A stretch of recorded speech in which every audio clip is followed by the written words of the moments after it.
是时候你要去调整看待这件事情公平的角度。你怎么去看待这件事情，这件事情就会有什么样的结果。你有怎么样的思维，你有怎么样的心态，相对的在这件事情你可能就会看到它帮助你的地方，或者是你也可以只把它单纯看到它就是来摧毁我的人生。但你要评判这件事情之前呢，你先想过一遍你的个性，或者是你在下这个决定或你下这个评判之前我觉得不能单一以结果论来进行。第3个月份的时候呢，能够去相信为什么这些事情要能够发生在你的生命当中，你要勇敢的能够去突破，去追求，让你自己能够来到食物链的这个顶端。如果你想有这个结果，你的行动还有你的能力，你的欲望都可以任由你去追求。这个就是这张牌卡要告诉你的一件事情。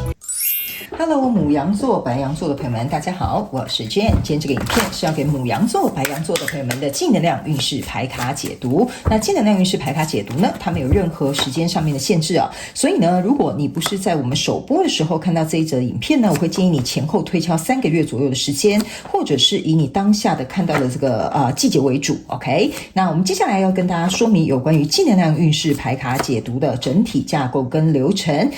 首先，我们正能量运势牌卡解读分为上半场跟下半场。上半场的部分呢，我们会来跟大家讲解有关于每个月份的能量场的一些概况以及在每个月份你有哪些需要实际学习的课题。接着我们就会进入到下半场的延伸牌卡解读。那下半场的延伸牌卡解读呢，我会来用宇宙验证牌卡来验证每个月份的能量场的一些细节以及症结点，或者是有额外的补充讯息。我们来看看宇宙要给你什么样的提示。那在每个月呢，你有哪些需要加强的思维观念，或者是呢在哪方面有哪些需要提升的人格特质，以及每个月呢需要能够执行的这个练习的这些实际行动，我们都会在这个延伸牌卡解读来跟大家进行一个揭露。那最后呢，在延伸牌卡解读，我们会用这个宇宙跟天使传讯的部分来进行一个结尾就是呢听看看天使跟宇宙有什么样的讯息，希望透过传讯者我让我呢能够以口说表达的方式来传递给牡羊座、白羊座的朋友们，作为这一季的参考。好吧 ，OK， 好，那我们话不多说，就准备进入到这一次你的正能量运势牌卡解读。那首先呢，我先跟大家说明一下，在台面上的这3组牌卡呢，等一下我会采用第1个月跟第2个月跟第3个月的说法，这并不是代表今年的1到3月，而是在这个季度的过程当中的首月跟第2个月还有最后1个月 ，OK。那这一张牌卡呢，是你整个季度的主轴，那这一张黄色的呢，也就是你的底牌。那黄色的底牌呢，你可以在这几个月份或这个季度过程当中，如果有任何需要建议或遇到挑战的时候，可以来听看看你的底牌有什么样的小提示可以让你能够突破难关，好吧 ？OK， 好，那接下来就请这个牡羊座跟白羊座的朋友们，请给我一点时间，让我去感受一下你能量场上面的呈现跟细节，好吗？好，请稍后哦。Hello， 大家好，我是Jane，非常感谢所有愿意在影片下方留言反馈以及按赞分享的观众朋友们，因为有你们的支持，才会有我的存在。所以如果呢，你还想要收听更多不同多元丰富的精彩内容，请你一起来收听我的主题广播节目，以及订阅我的电子报，就会收到最新的第一手消息。那如果呢，你还有其他的问题，也欢迎你点开影片下方的资讯栏，就可以找到所需要的答案。接下来就让我们一起来收看今天精彩的影片内容吧。OK， 好，行，我觉得牡羊座跟白羊座的朋友们在这一季的气势还不错。除了呢，就是可以守好你原本，比如说你在经营的或你目前拥有的还不错的现状之外呢，在未来也能够更加在这个部分有所突破。不过突破的地方呢，我觉得比较有点像是自己心理上面的障碍，还有自己给自己的评价，不像是外在给你的这个评价。OK， 所以我觉得你的关卡应该是在自我价值内在的评价，然后还有你可能在守候或守护，或者是想要持续持有或拥有这些你想要的人生梦想目标等等之类的，我觉得在这一季应该都算是可以达成。但是我们来看一下一些细节的部分，好吧 ？OK， 好，来，首先呢，在第1个月份呢，你抽到的是宝剑1，抽到的是力量牌卡，抽到的是钱币10。这3张牌卡呢，在你第1个月份能量场我会觉得这个钱币10有点像是比如说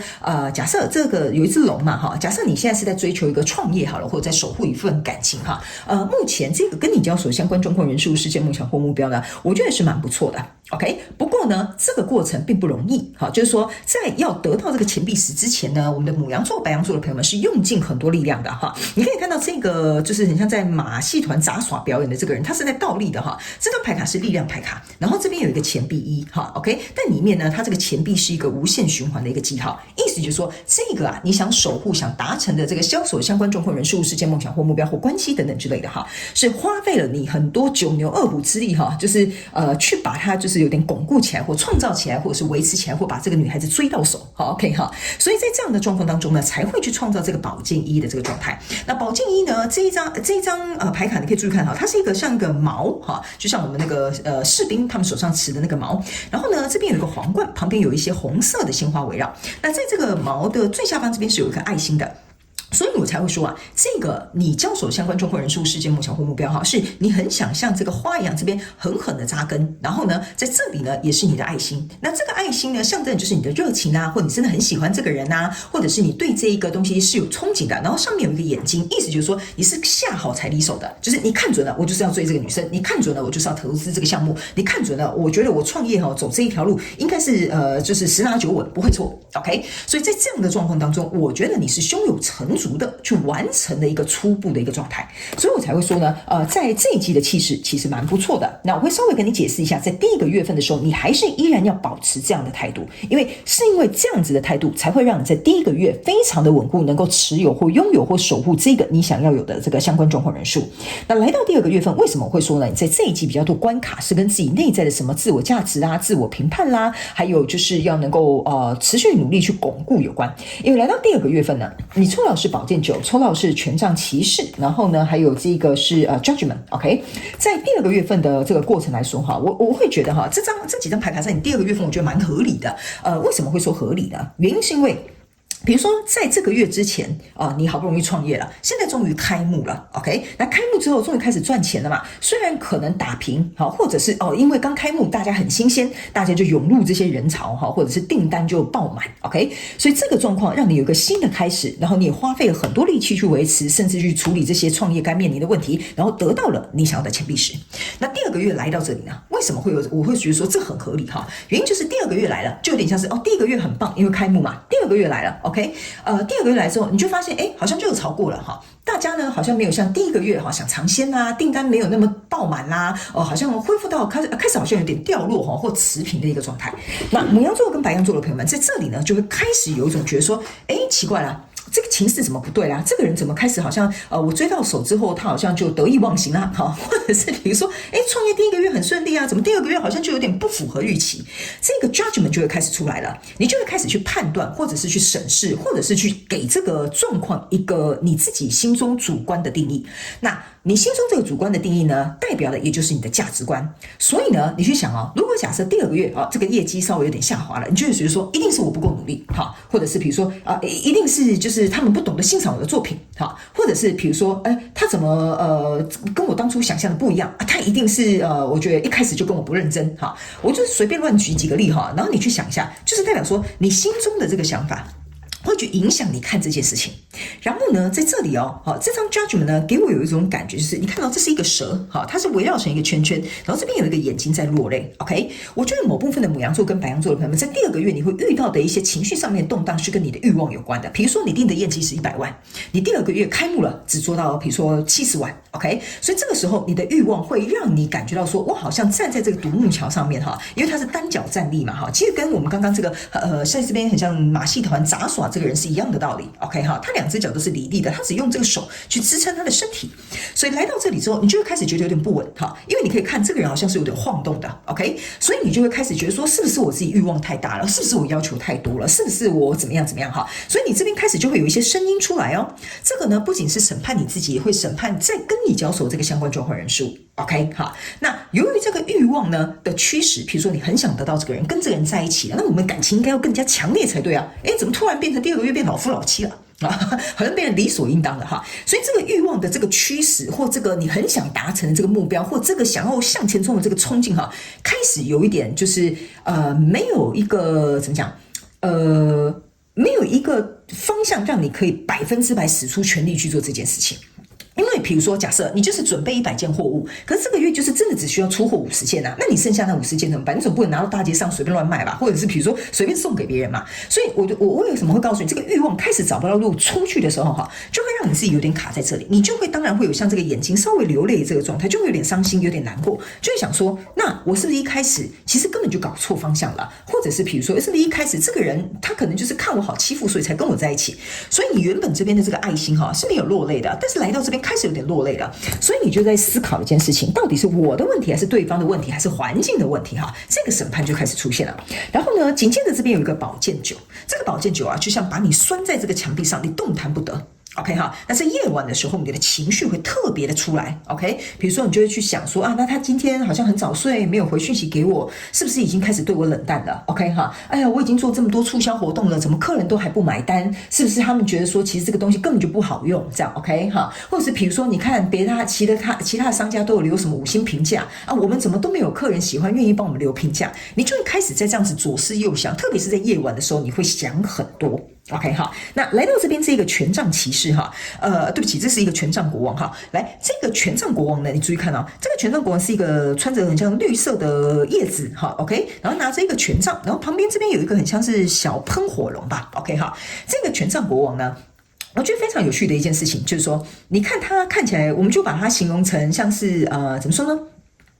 怎么说？就是你把它想成一棵大树啊，就是这个大树上面有很多树叶，就是说你会觉得奇怪了，我的地基明明就打得很好啊，第1个月的这个发展也不错啊，那为什么现在会变成这样子的状况呢？所以这个权杖国王哈，他开始变成是站在这边，他不敢动弹了，你懂我意思吗？然后呢，他也希望有人可以保护他哈。这个神兽哈，你可以去想象，有点像是你希望去请求这个朋友给你一点意见，比如说你们觉得我到底哪里做不对啊？什么给我意见啊？什么等等之类的。然后为什么你需要别人给你意见或给你看法或给你一些什么精神上面的支持哈？这是因为你希望透过这个守护的这个神兽哈，就是不管是你的亲朋好友啦、别人的建议啦，或者是比如说你去上什么课程啊都可以。你希望这个守护你的一个关键因素，不管是人或者是物，能够让你这个大树向下扎根的更加的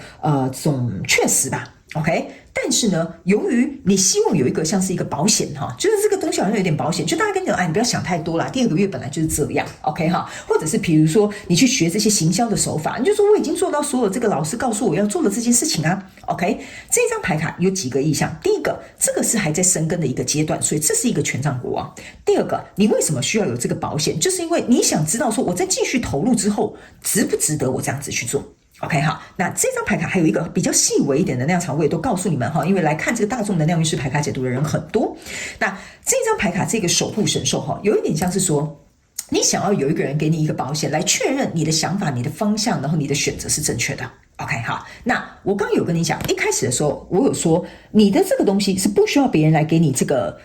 评论或者是去确认你的价值 ，OK？ 但是正是因为你希望有这个保险哈，或者是别人跟你讲这个东西，然后反而会去动摇到你自己对于这件事情交手相关状况人事物的看法。OK， 所以这就是为什么你的考验会比较倾向于自我价值，或者是自我评判，或者是自己在这种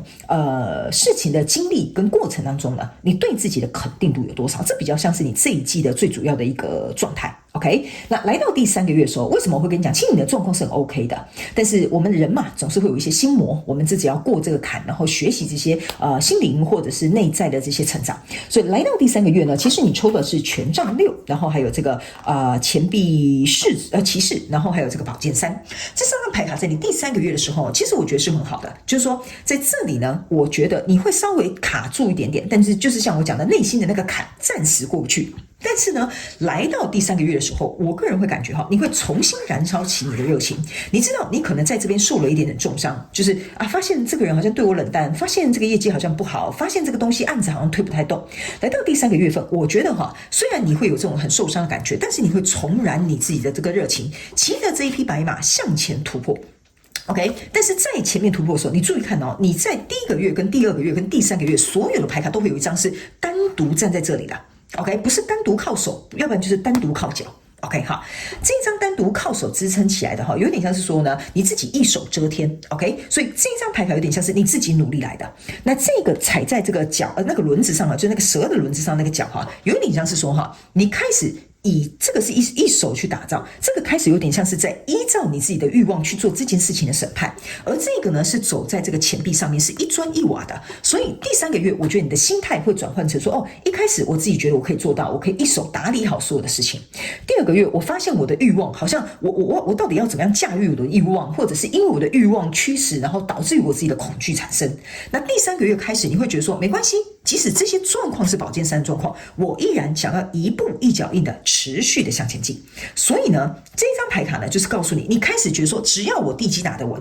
其实我并不担心这件事情会差到哪里去。所以我才会说，你的心态正确，你的心态够稳固，其实你在这一季没什么太多的难的这种状况会遇得到啦，牡羊座跟白羊座的朋友们。但是我跟你讲事情往往难的不是这些事件的发生，事情往往的难的是人这个坎怎么过去，人怎么去想这件事情，人怎么要去打算处理这件事情。OK， 所以呢，你这边还有一个权杖6，权杖6象征的意思就是说，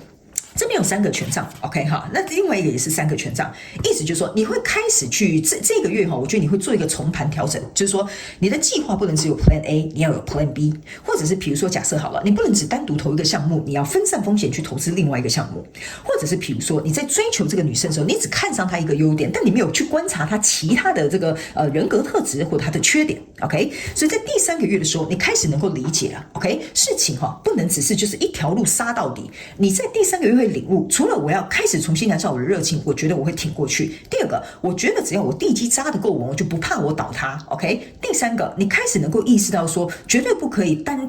点一线就一路走到底，应该要有个 Plan B、C、D， 或者是要考量的因素或周边的这个状况要比较多。所以我觉得第3个月你是比较像是敞开心胸，愿意开始理解说 ，OK， 好吧，那我换一个这个心态，或者是换一个看法去看待这件事情。所以即使你在这边有一个宝剑3你还是会充满热情的向前走，因为你重新找到跟理解。我觉得你在第3个月应该有非常多对自己内在深刻理解，或对这件事情有一个新的看法，所以这个东西会驱动你继续往前走。所以你整个季度的过程当中呢，你的主要的牌卡是世界牌卡，意思就是说你正在创造出你自己的新的世界。OK， 那你创造这个新的世界，不可能就是一天就把这些新的世界去打理好，或者是处理好，一定会是修修补补，然后调调整整，然后改来改去。OK， 所以这整个新世界的过程当中呢，我会觉得如果你要维持这个世界的平衡，它要有必要的规则、条例或者是一些基础。所以你现在就是在打造这个世界的基础。所以这只是第1个月、第2个月跟第3个月。你之后，我个人会感觉某部分的牡羊座的朋友们，你会再花3到6个月，就是下一季跟下下一季的能量场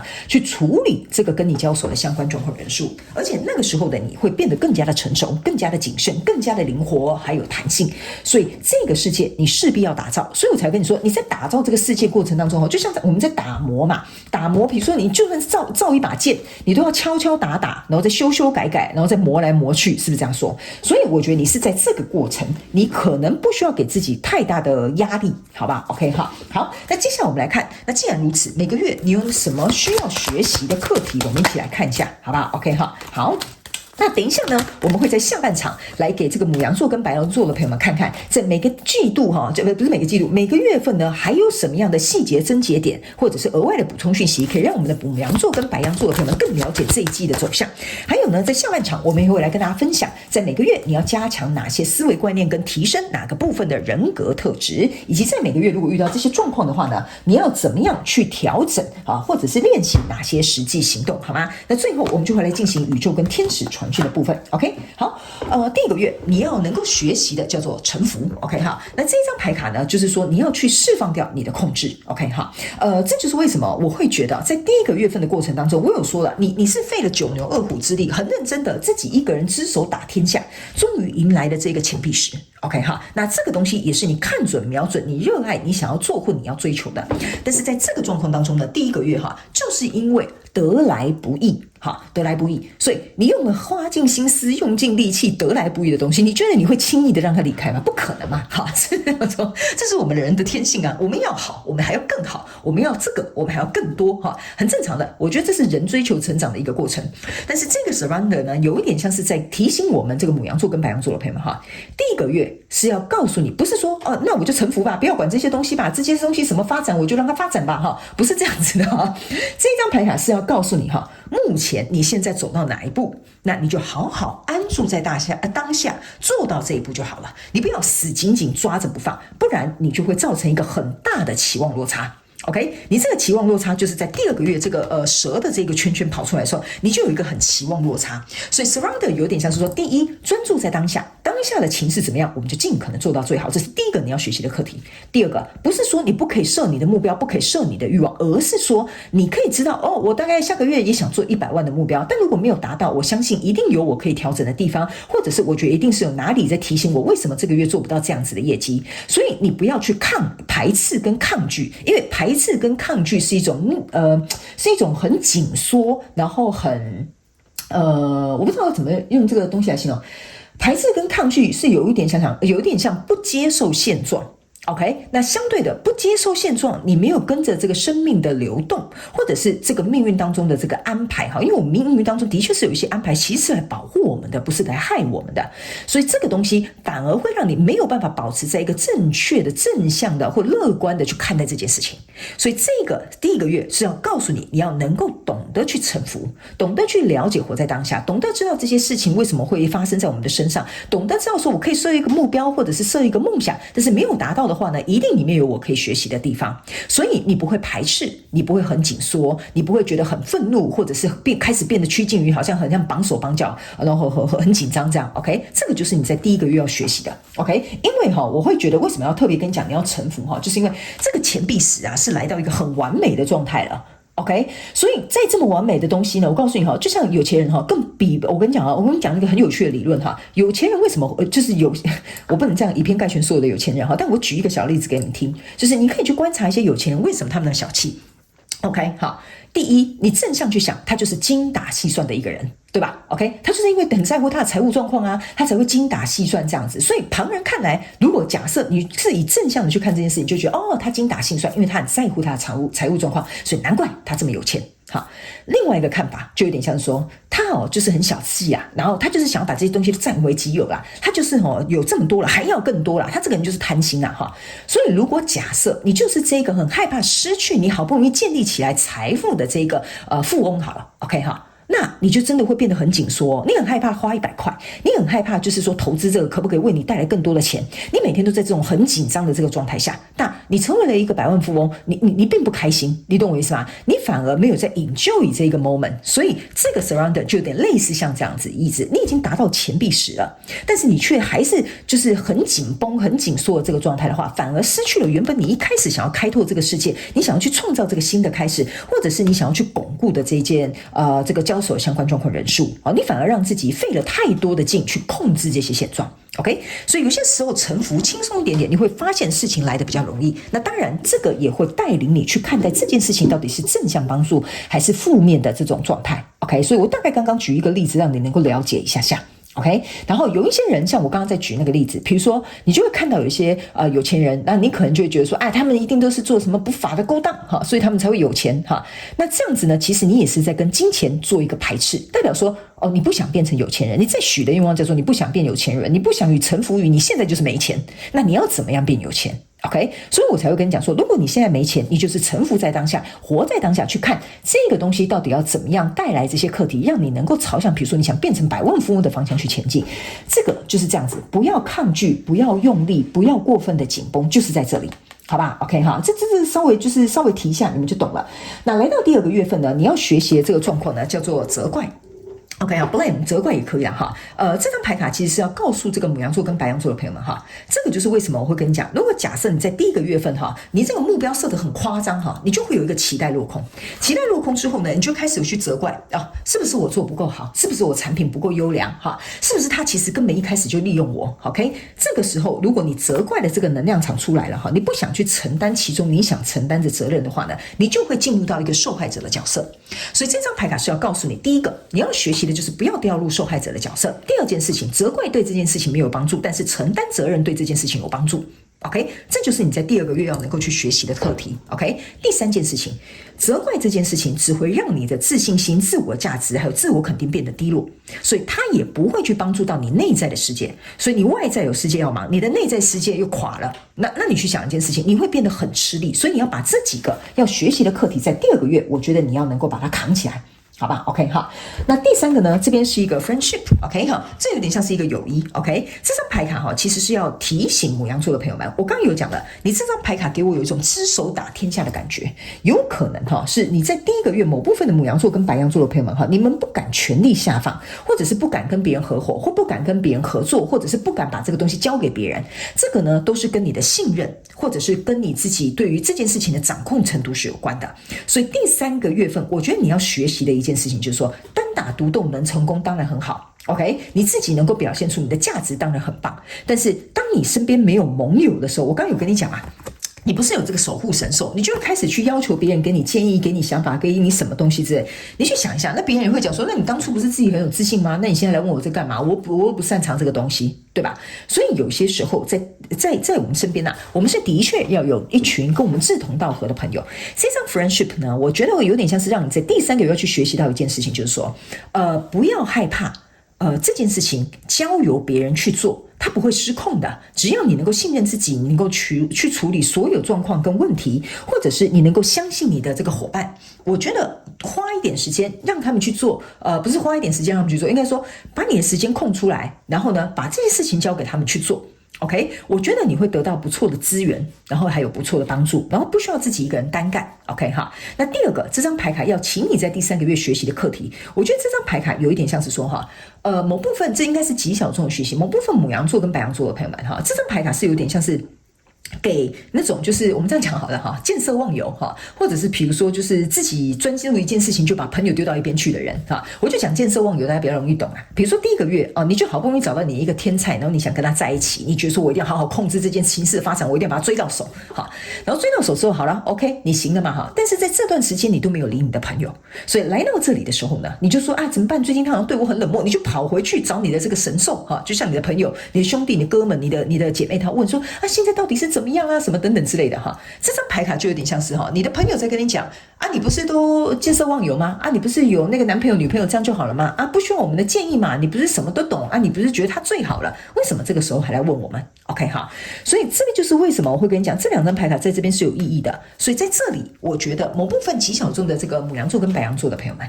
你在专注做一件事情或追求一件事情，我觉得很好，代表你的专注力很够。然后你很一心一意，但是不要忘了，你身边有一群能够巩固你的亲朋好友，对你来讲，在精神上面的支持也是很重要的。所以这一点是你在第三个月你要调整一下你步伐跟分配你精力的这个比例。OK 哈，这些东西是不能放掉的。OK， 然后呢，在第三个部分呢，我会觉得这张牌卡哈，也是希望这个牡羊座的朋友们，你要能够跟自己像朋友一般的扶持你自己。OK， 意思就是说呢，你要把自己当作你是你自己的最好的朋友。那如果你最好的朋友发生这样的事情的时候，你会怎么做 ？OK， 好吧 ？OK， 那整个季度的过程当中呢，你的这张牌卡叫幽默感。OK 哈，这张牌卡呢，其实是要告诉牡羊座的朋友们哈，这一季的过程当中，不管你发生什么事情哈，第一个你要学习的课题就是幽默去看待这一切。好不好哈？我第一个月定200万，然后第二个月又定200万啊，搞笑吗？怎么可能？谁天天过年啊？每个月业绩都这么好，是不是很好笑？这是看得起我自己耶。好，这个就是一个揶揄、一个开玩笑的一个方式，以一个比较轻松、开心、欢乐的方式去面对你现在所处理的这个交手相关状况人数。第一，它不会去毁掉你的自我价值，或者是你自己的自信或对自我的肯定。第二，你在幽默看待这件事情的时候，你在处理的时候，你会比较轻松，心情会比较愉悦，相对的，你会对于结果放得比较开一点点。OK， 所以这张牌卡是要告诉你，整个季度如果你可以以一个非常幽默的关系，或幽默的状况，还有培养好跟你自己的关系，甚至呢，你可以看到这件事情比较光明的那一面的时候呢，其实相对的，你在处理这件事情就没有那么困难。好吧 ，OK 哈，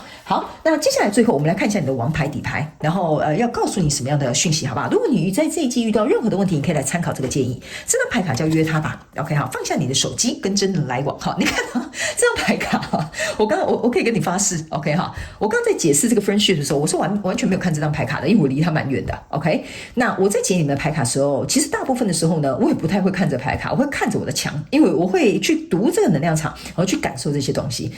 这张牌卡出现的时候，就是我刚刚在讲啦，这个见色忘友的啦，不听别人劝的啦，埋头苦干，一心一意哈，把所有亲朋友都抛到对方的那个抛到旁边的那个牡羊座跟白羊座的朋友们哈，这个就是在讲你啊，好，跟真实的人来往，不要一昧的沉浸在自己想要追求的这个世界里。然后呢，接着出了包才叫别人来帮助你 ，OK？ 那当然我会告诉你，你这个事情会很顺利的进行过去。再加上你过了你心里的坎，再找回这些精神上面之处，跟找出这些要调整的因素，我个人会觉得你这一季其实没有什么太大的问题 ，OK 哈。然后呢，这张牌卡其实还有另外一个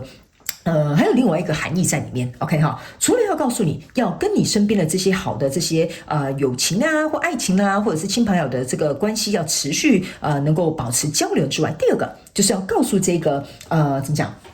牡羊座跟白羊座的朋友们，这边有几个讯息哈，都个别比较小。这边有一个讯息有点像说，你在创造这个目标或梦想哈，你不要一开始就大声嚷嚷的讲的好像怎么样跟怎么样。OK 哈，因为这个时候你会有一点没办法收尾哈，这应该是一个蛮小众的讯息，就有点像说，我开这间店，我第一个月赚200万，第二个月赚300万，第4个月赚500万哈，类似像这样，就后来殊不知到第2个月之后，这个成绩就掉下来了哈，所以这张牌卡也在提醒某部分牡羊座跟白羊座的朋友们，你自己心里有一个目标，你自己知道就好了，你不需要大声嚷嚷，你大声嚷嚷之后呢，当别人哈看到你有这样的状况的时候，你如果在第2个月你没有练习好自我价值跟自我肯定这个状态的时候呢，你就会很容易被动摇，但是不是因为这些人出现来动摇你，而是你动摇了你对自己的看法。OK， 这个也是这张牌卡要告诉你的。OK， 你有目标很好，你有梦想很好，放在你自己的心里，不适合分享的人就不要分享。OK， 那你就自己做你自己该做的事情。OK， 不然呢，你可能会因为大声的宣扬，反而呢引发了别人对你在到时候你可能比如说没有做那么好，没有达到理想的时候，你会在乎别人对你的看法 ，OK 好，但是其实这边我会跟大家讲啊，很多学员来参加我的课程的时候，我都几乎跟他们讲，其实你在乎的不是别人的看法，你在乎的是你内在的那个自己会怎么样去接收别人对你的看法之后，然后你把这个看法拿来信以为真，或贴在你自己的身上。OK 哈，所以我们对于我们自己的看法是最重要的，因为当你自己有很明确的看法的时候，你根本就不会在乎别人怎么说你，就是因为你不明确你对你自己的想法，你只好先拿别人对你的看法贴在你的身上，所以你就信以为真了。OK， 这张牌卡也有点类似像这样的意思，就是说你不要去管在这个季度的过程当中 ，OK 哈，这些人到底跟你说什么，你自己内在跟你自己的这个连结才是最重要的，你对于自己自我价值的定义才是最重要的。还有呢，这张牌卡我也会觉得哈，你应该要跟一些我要怎么说呢？这应该也是一个小众的讯息 ，OK 哈。你应该在这个过程哈，就这整个季度的过程当中哈，你应该要能够我要怎么讲？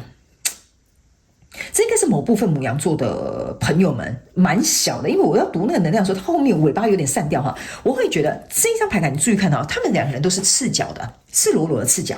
这张牌卡就是某部分，如果你是属于那种很爱说大话的牡羊座的朋友们，你在这整个季度的过程当中呢，对你可能会有不错的结果，但是你的心里